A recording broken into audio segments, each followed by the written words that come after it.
네, 안녕하세요. 노마드 정비원의 정관영 변호사입니다. 네, 오늘은 기업의 컴플라이언스 솔루션이라고 할 수 있는 ISO 37301과 ISO 37001에 대해서 소개를 해드리려고 합니다. 좀 생소하실 수 있을 것 같은데요. 이 두 개 표준은 요즘 굉장히 핫한 ESG 경영하고도 이제 결부가 됩니다. 이 두 개 표준이 왜 중요한지 제가 소개를 오늘 해드릴 테니까 구독과 좋아요 먼저 누르시고 그다음에 영상 봐주시기 바랍니다. 특히 이제 회사의 감사팀에서 근무하시는 분들, 그다음에 사내 변호사님들, 그리고 경영 시스템에 관심 있는 분들은 꼭 봐주시기 바라겠습니다. 예, 요즘 ESG가 굉장히 핫하죠. ESG는 이제 환경, 그러니까 environment, 그다음에 사회, social, 그다음에 지배구조의 governance, 이렇게 앞글자를 딴 용어인데요. 그러니까 ESG가 요즘 왜 뜨고 있냐? 이게 사실 간단합니다. 자, 여러분이 그 주식 투자를 하려고 한다고 생각해 보세요. 그럼 여러분은 어떤 회사에 이제 투자를 하고 싶으십니까?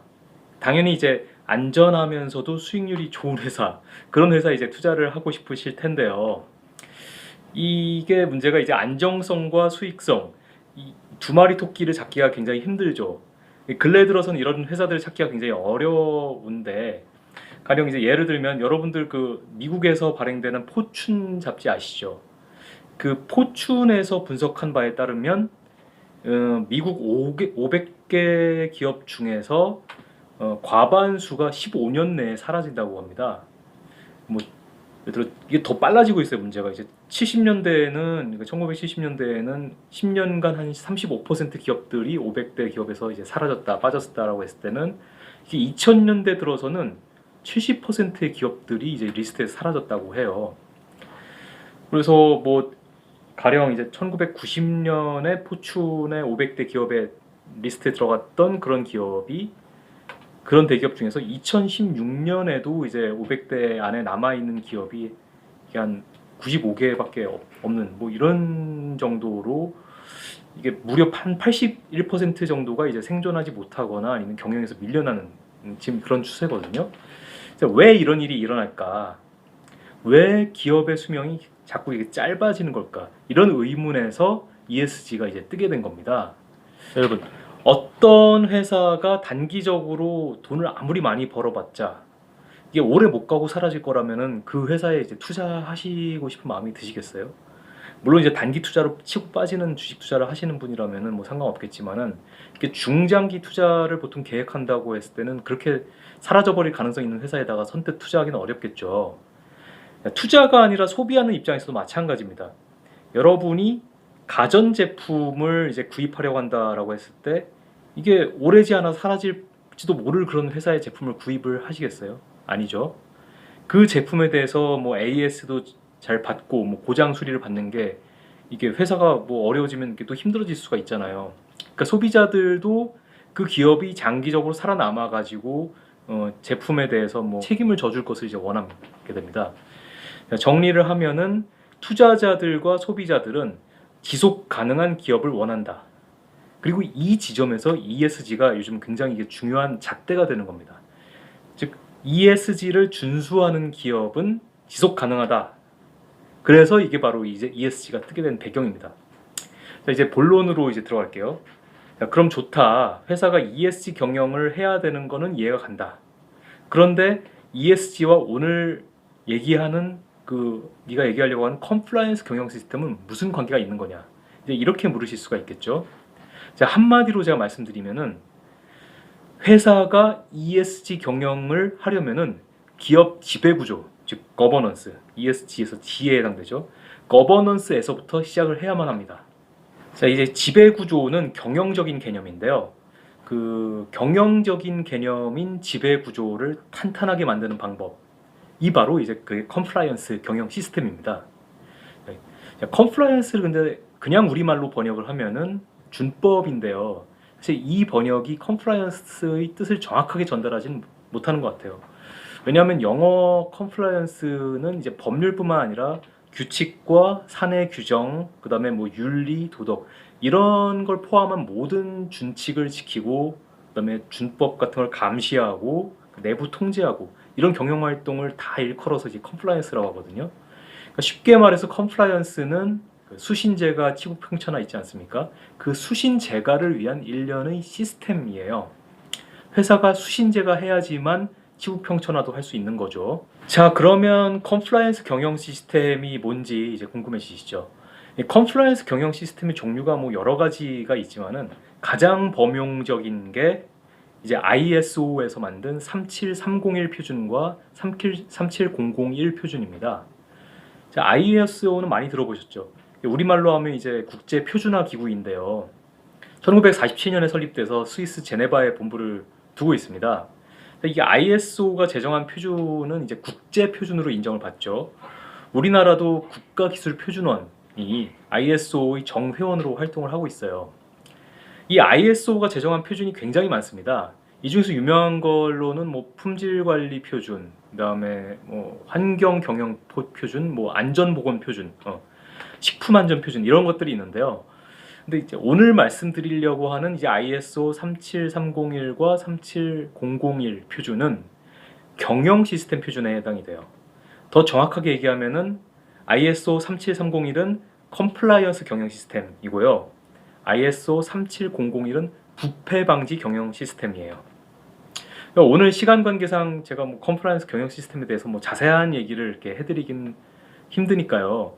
오늘은 그 컴플라이언스 경영 시스템을 설계해야 되는 세 가지 요인, 중요한 유익 세 가지와 그다음에 컴플라이언스 경영 시스템 관련된 자격이나 뭐 학습을 할 수 있는 경로 이런 걸 소개해 드리도록 할게요.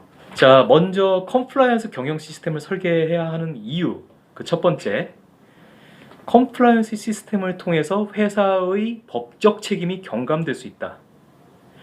자, 미국의 양형 가이드라인은 어떻게 걔네들은 규정하고 있냐면 기업 범죄의 형량을 비난 가능성이라고 하는 것에 따라서 정하거든요. 근데 이게 무슨 얘기냐면 회사가 컴플라이언스 시스템을 도입을 했다라고 하면은 그 회사는 굉장히 준법에 대한 노력을 했다라고 봐서 그 미국 양형 기준 양형 가이드라인에 따르면 이게 회사의 양형 감경 사유로 삼고 있어요. 그러니까 미국 기업에게 있어서는 이제 그래서 연방 양형 가이드라인이 이제 컴플라이언스 프로그램의 필수 구성 요소가 지금 되고 있어요.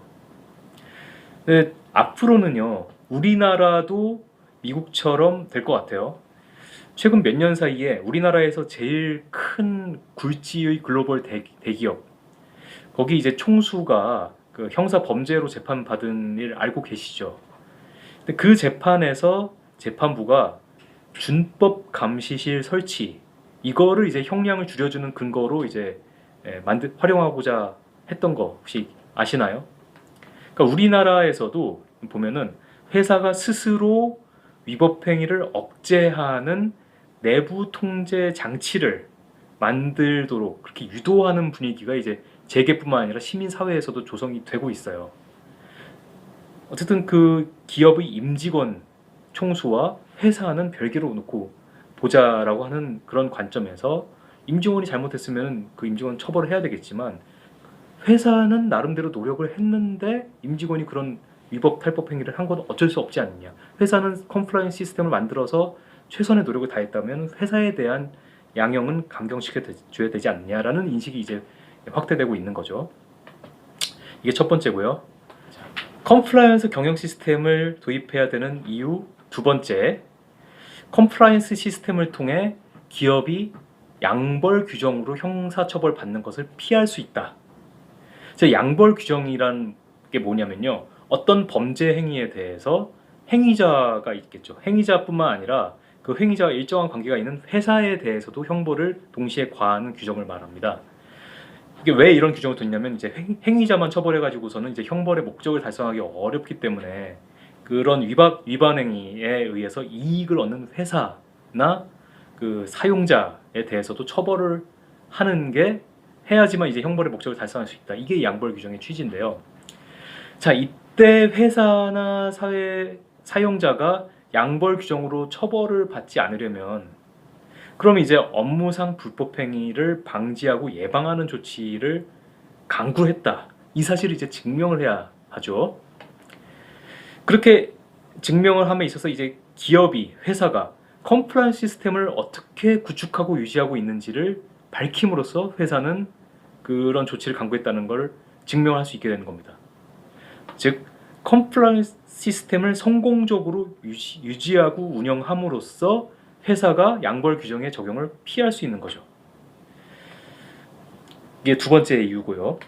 자, 컴플라이언스 경영 시스템을 설계해야 되는 이유 세 번째.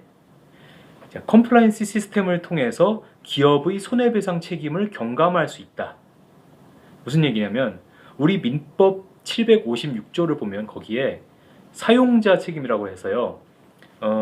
회사의 임직원이 제3자에게 가한 손해를 일정한 조건 하에서 회사나 사용자도 책임지고 배상해야 한다 이렇게 규정을 하고 있어요. 근데 만약에 자, 이 규정에 의해서 원래 회사도 책임을 져야 되는데 회사가 불법행위 방지를 위한 상당한 주의 조치를 다했다 라고 입증하면 회사는 이제 면피를 할 수 있거든요. 근데 여기서 얘기하는 상당한 주의 조치 중에 가장 유력한 그 주의 조치에 대한 입증 방법이 바로 컴플라이언스 시스템을 성실하게 구축하고 유지했다 라고 하면은 이제 상당한 주의 조치를 다했다고 이제 봐줄 수 있는 거죠. 그렇게 함으로써 민사 손해배상 책임도 경감이 될 수가 있는 겁니다. 자, 이러한 이상의 이유 외에도 컴플라이언스 경영 시스템을 구축했을 때의 유익은 굉장히 뭐 차고도 넘치지만 이 영상에서는 이걸로 마치고요. 혹시 이제 컴플라이언스 경영 시스템 관련된 자격이나 뭐 학습을 원하시는 분은 한국 컴플라이언스 아카데미라고 있거든요. 거기를 이제 찾아보시기를 바랄게요. 한국 컴플라이언스 아카데미는 이제 미국 GPC로부터 ISO 37301하고 37001 그쵸. 여기에 대한 국제 표준에 대한 공인 연수 기관으로 이제 지정을 받은 기관이기 때문에 뭐 앞으로 컴플라이언스 전문가가 내가 되고 싶다거나 회사의 컴플라이언스 부패 방지 경영 시스템을 구축해보고 싶다 라고 이렇게 마음을 먹으신 분들은 문을 두드려보시는 것도 괜찮으실 것 같아요. 어디 교육센터에서 뭐 교육 프로그램도 뭐 하고 있는 걸로 알고 있습니다. 그러니까 제가 봤을 때는 이 자격이 회사 감사팀에서 근무하는 뭐 감사 전문가분들 뿐만 아니라 사내 변호사님들 그리고 뭐 경영학을 전공하시는 분들한테 앞으로 진로 설정하시는 데 큰 도움이 될 것 같아요.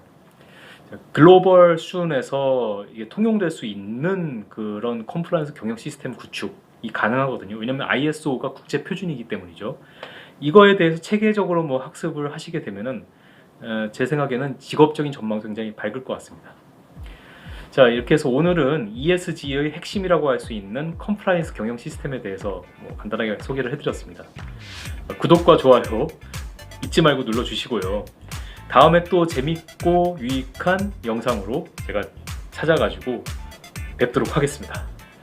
그럼 노마드 친구들 안녕.